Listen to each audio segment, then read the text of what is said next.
All right. So for implementing a single node in a linked list, I'm going to use something called as a structure in C++. Okay, you'll be knowing it already.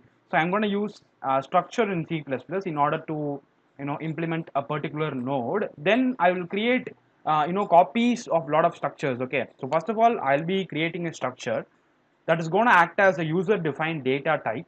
Okay, you know that whenever you have a data type, you can create a lot of variables with the data type, right?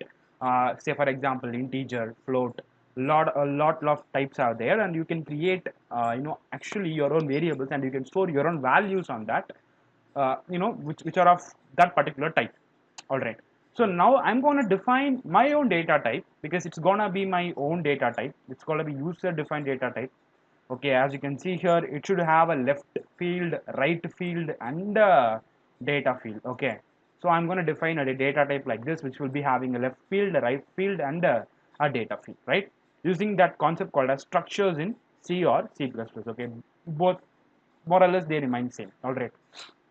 Okay, so that is structure, and you can also implement it using a class whenever you go for Python. Okay, if a particular language, if the language that you are working on supports OOP, object oriented programming, then you can implement this idea, or you can implement this node using a class. Okay, you can create a class. It's basically going to act as a template.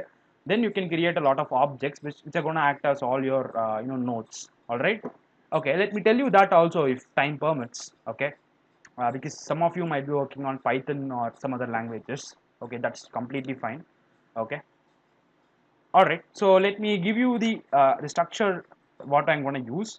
So let me say struct node, because struct is a keyword to define a structure or to declare a structure.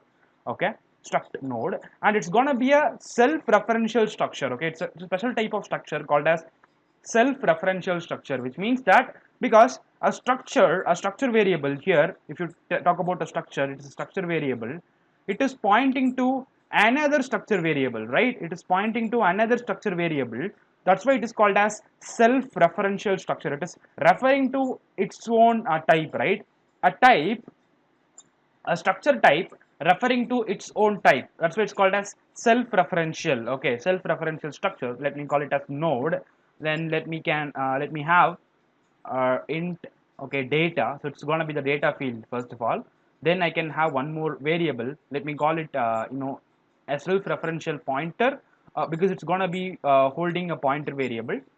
Okay, so struct node left pointer, and again it's going to be struct node right pointer. Okay, I will soon jump into the coding environment. Don't think that I'm going to work only in this notebook. It's not like that. We will try to implement it as soon as possible, but let me give you the gist of it. Okay, all right. Here, what do I mean by this particular statement? It means that the left is a pointer variable. Okay, that is what I mean by this hashtag symbol. Left is a pointer variable, but what does it point to? Okay, it points to another structure only, right? It points to another structure variable only, right? So that's why I have put struct node again here. Okay, it is of type struct node. Okay, the data to which the pointer variable left is pointing to is again a structure. All right, it's again of type struct node only. That's why I put struct node hashtag left. Okay, the same I should follow for the right also, because they mean the same. Okay, all right, so this is going to form a single node in our this is going to form a single node in our tree. Okay, in our linked approach. Okay, in our linked approach. Now to create multiple nodes like this, let me say I'm creating a single node. Let me say I'm this is just a template. Okay, this is just a template. Okay, this is just a template. Whenever you are creating a node of this particular type, using this template you can create as many objects you want. This is just like a blueprint. Okay, using this blueprint you can create as many objects you want, all right, as many variables you want. Okay, so please make sure that when you create a struct node variable, you have to allocate memory to it. Okay, you have to allocate memory to it. You have to uh, allot a space in your programming memory, in your data memory, so that it can actually store its own values. All right, so inside my main function, let me assume this is my main function. Okay, time being I'll be writing like this. Okay, don't okay, let me write it like this. Okay, void main. here whenever I create a variable of type struct node, let me call it S1. Okay, let me call it S1. All right, it's gonna be my first node. Let me assume like that. I will be allocating memory using a particular function called as malloc function. All right, malloc function, which will be used for dynamic memory allocation. For that, I have to import an inbuilt header file, a library called as standard library, stdlib.h. Okay, stdlib.h. I have to include that library because that library only contains, that header file only contains this malloc function. Okay, all right, that's fine. Okay, malloc, inside which you have to provide the size of the memory that you want to allot. Okay, we don't know the size exactly. We will not be involving in calculating the size of the structure. That is not at all necessary. You can simply use the size of operator in order to get the extract the size of it. Okay, it is not necessary for us to calculate it manually. Of course, it will depend on system to system. So what I can do is I can simply use the size of operator. It's more of like a function, but we call it as an operator in order to return the size of this particular template. Okay, in order to return the size of this particular template. So what I will be doing here is I will simply pass the struct node, the name struct node. Okay, the name struct node. All right. Okay, that's it.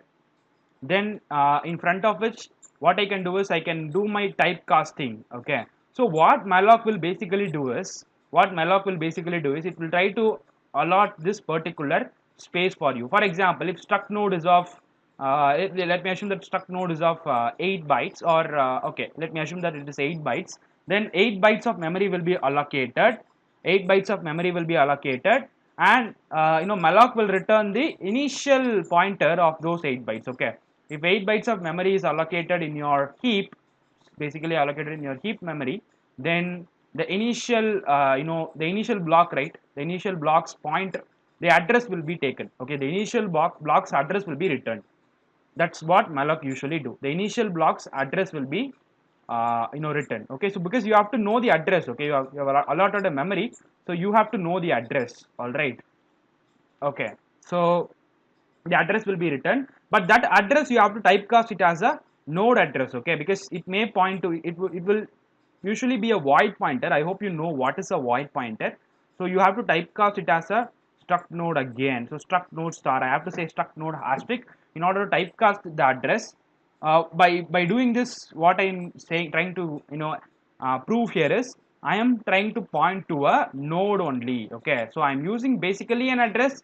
That address contains the node point, I mean struct node only. Okay, that address contains some values which will be of type this struct node. Okay, which will be of type struct node. All right, that is what I'm trying to say here, because it's going to return a void pointer. Okay, that's why I'm doing like this. So you have to do the same step for how many nodes, how many nodes you are creating. For example, here I have node number 1 2 3 4 5. I have 5 nodes here, and I have to repeat the same statement for five other nodes. Okay, I have to repeat the same statement for 5 other nodes. Okay, I have to repeat the same statement for 5 other nodes. Okay, that we will do later. So I have created one node only. Now let me tell you how to allot value to this node. So this, using this particular s1 variable, I can access 3 things. Okay, I can access 3 things. Let me take it as a comment. Okay, or let me write it here. Using this s1 variable, I can access 3 things. Okay, because it is of type struct node, right? Struct node has 3 data members, data, left and right. So using this s1, I can access 3 things: data, left, right. Okay, I can access 3 things using this s1 variable. But how do I access it? How do I access it? To access it, you have to use this arrow operator. So this operator, you exactly have to use this. So it's gonna be s1 arrow data. Okay, you can access this data field.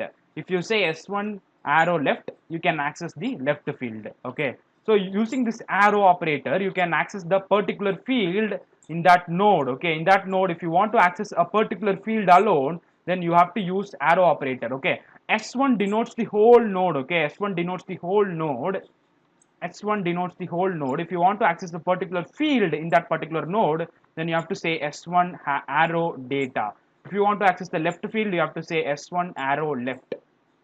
Okay, and let me say this node is S2. Okay, this node is S2. This node has an address called S2. Then if I say S1 arrow left equal to S2, then whatever is the address of S2 will be assigned to S1 arrow left, which means that now S1 left will point to S2. Okay, S1 left will point to S2, right? That is how it exactly works. Okay, so to allot a value of 1 to it, let me say S1 arrow data equal to 1. So now 1 will be allotted to S1 arrow data. Then if I say S1 arrow left equal to null, by default it is null only. If you want, you can reassign it. Okay. Then now 1 becomes a leaf node. Okay. This particular S1 node becomes a leaf node.